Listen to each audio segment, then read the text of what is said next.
A paz do Senhor, sejam bem-vindos ao Discipular Mais Talk. Já vai deixando um like no vídeo e inscreva-se em nosso canal. E bora para mais uma aula, lição de número 2, Conhecendo o Deus Criador. A paz do Senhor, sejam muito bem-vindos à nossa conversa de hoje. A paz do Senhor. Olha, hoje a gente tem um material aqui que se propõe a uma tarefa assim gigantesca, que é tentar responder à pergunta: quem é Deus? Uma tarefa e tanto, né? É uma exploração pensada especialmente para quem está começando a jornada na fé, sabe? Buscando firmar mesmo as bases. Então a nossa missão aqui é destrinchar essas ideias fundamentais sobre Deus, como Criador, a sua existência e o que eu acho mais importante, o seu caráter. E é uma missão essencial, porque sem entender quem ele é, a fé pode se tornar uma coisa muito abstrata, muito frágil.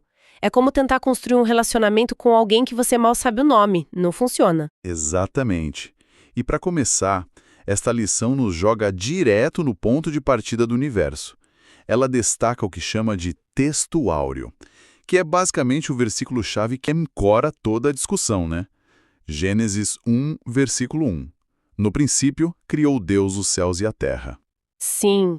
Uma declaração que define tudo o que vem depois. Define completamente. A verdade aplicada da lição, que é aquela ideia central para a gente praticar, complementa isso. Ela diz que tudo que é visível e invisível veio a existir pela autoridade soberana de Deus. Ou seja, não é um Deus entre outros. De jeito nenhum, é a fonte primária de toda a existência. Esse é o nosso ponto de partida. Ok. Então, partindo do Criador de tudo, o material nos leva bem rápido para um conceito muito mais íntimo. A primeira grande ideia é que esse Criador nos convida a chamá-lo de Pai.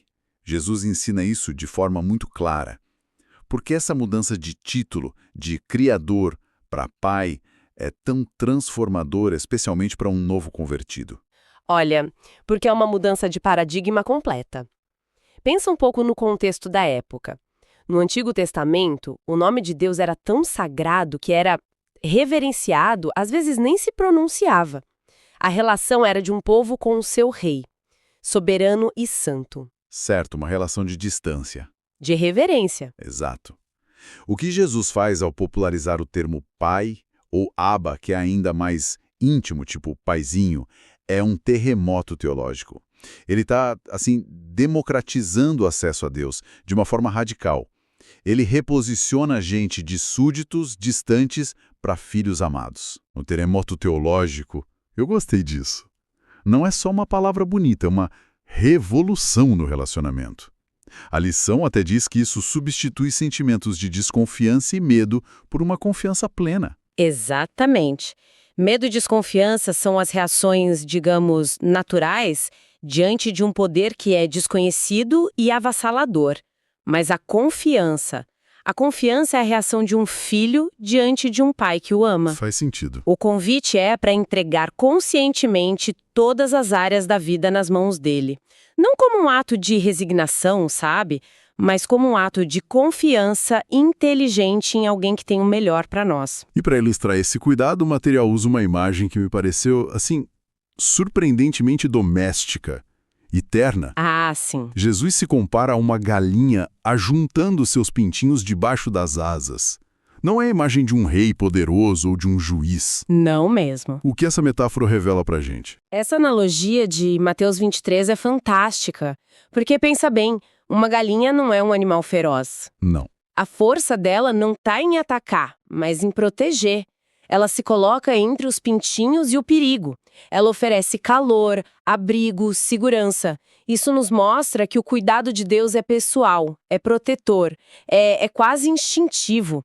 Ele não precisa ser convencido a cuidar, entende? É a natureza dele. É quem ele é. E essa natureza, no fim das contas, se resume a uma única palavra: amor.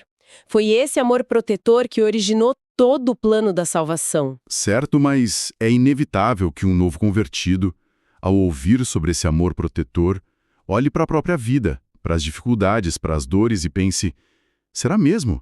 Onde é que está essa proteção agora? Como é que essa certeza do amor de Deus se sustenta diante da realidade que muitas vezes é tão dura? Essa é a pergunta crucial. E o material nos leva direto a Romanos capítulo 8 para responder. A passagem ali é uma das declarações mais fortes da Bíblia inteira.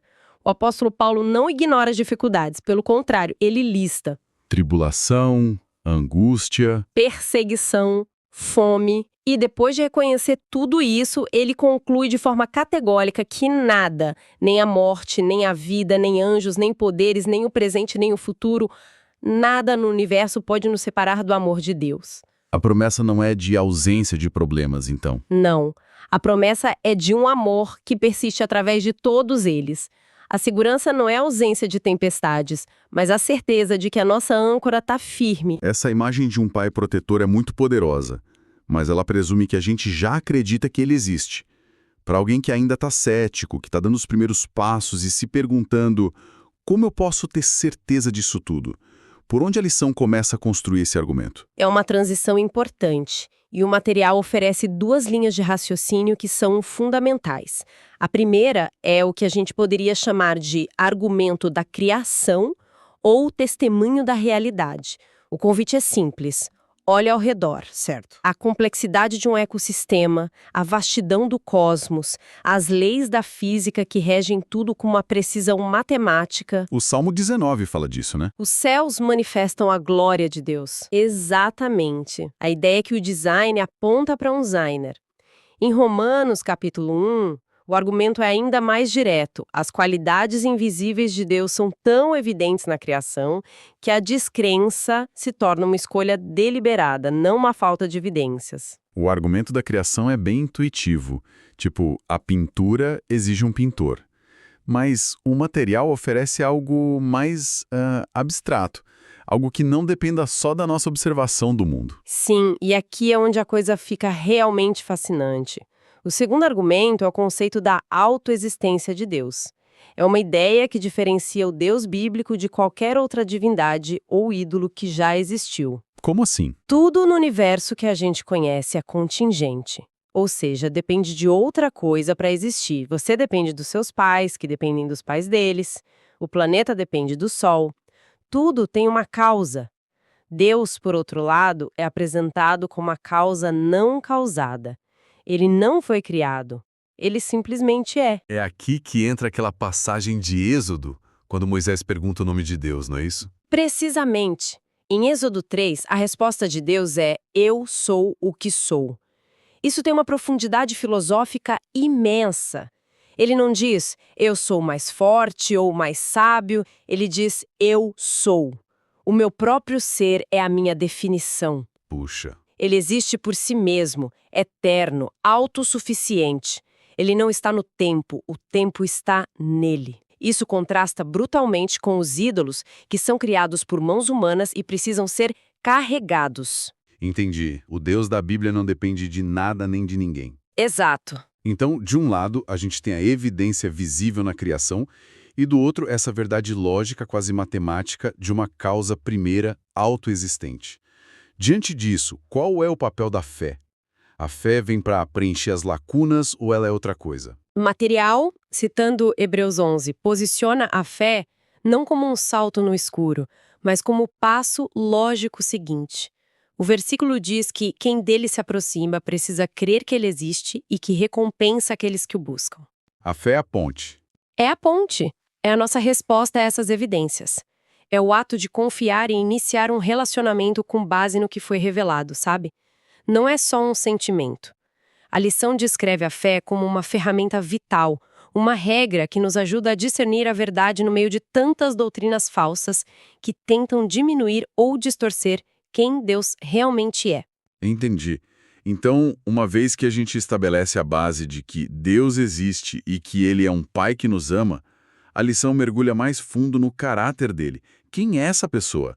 E o primeiro atributo abordado é um que, como a gente já falou, pode ser o mais difícil de aceitar em tempos difíceis: a bondade. Sim, e o material não foge dessa tensão. A frase destacada é: Deus é bom o tempo todo. E se reconhece que é exatamente aí que o inimigo lança dúvida. Se Deus é tão bom, por que o sofrimento existe? Exatamente essa pergunta. A orientação da lição é crucial aqui. Ela nos lembra de separar a natureza de Deus das consequências do pecado no mundo e muitas vezes das nossas próprias escolhas. O sofrimento é real, mas ele não define o caráter de Deus. A bondade dele é uma verdade imutável. Como o sol que continua brilhando mesmo atrás das nuvens. Perfeito, é isso. A nossa tarefa é não permitir que as circunstâncias distorçam a nossa visão da natureza dele. É uma distinção fundamental. Não confundir o que acontece conosco com quem Deus é. E seguindo a bondade vem o amor, que a gente já tocou no assunto. Como o material reforça a prova definitiva desse amor? Ele reforça com o versículo talvez mais poderoso sobre o tema, que é Romanos 5:8. Mas Deus prova o seu amor para conosco em que Cristo morreu por nós, sendo nós ainda pecadores. A palavra-chave aqui é prova. Prova, não é uma teoria, é uma demonstração histórica. E a ênfase é no sendo nós ainda pecadores. O amor de Deus não é uma resposta à nossa perfeição, sabe?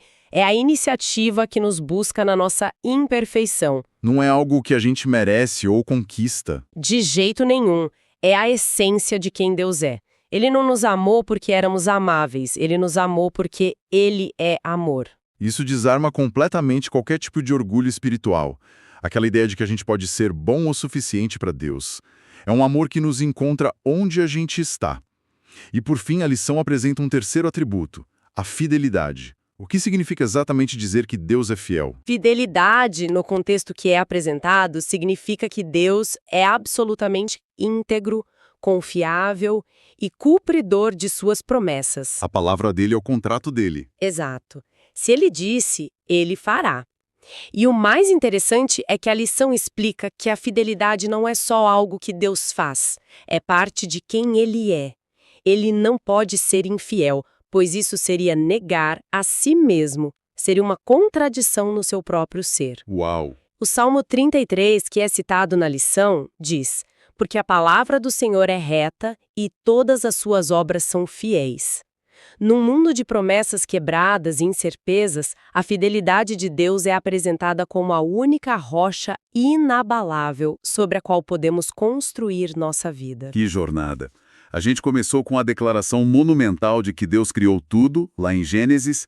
Depois, fomos levados a uma intimidade radical conhecendo-o como um pai cuidadoso. Isso. Vimos os argumentos para sua existência, culminando na ideia assim vertiginosa do eu sou, o ser autoexistente. E, finalmente, mergulhamos em 3 facetas do caráter dele. Sua bondade inabalável, seu amor provado na cruz e sua fidelidade, que é a própria base da nossa esperança. Uma excelente síntese. E a conclusão da lição nos deixa com um desafio, sabe? Uma reflexão para levar para a vida. Afirma-se que a marcha triunfal da igreja é uma prova visível de que Deus existe. Isso é muito forte. E me leva a uma pergunta que eu gostaria de deixar no ar para quem está nos ouvindo. Manda! Se a comunidade de fé é chamada para ser essa prova visível, como é que nós podemos, no nosso dia a dia, nas nossas ações, no nosso tratamento uns com os outros, refletir de forma autêntica esse caráter de Deus que a gente discutiu hoje?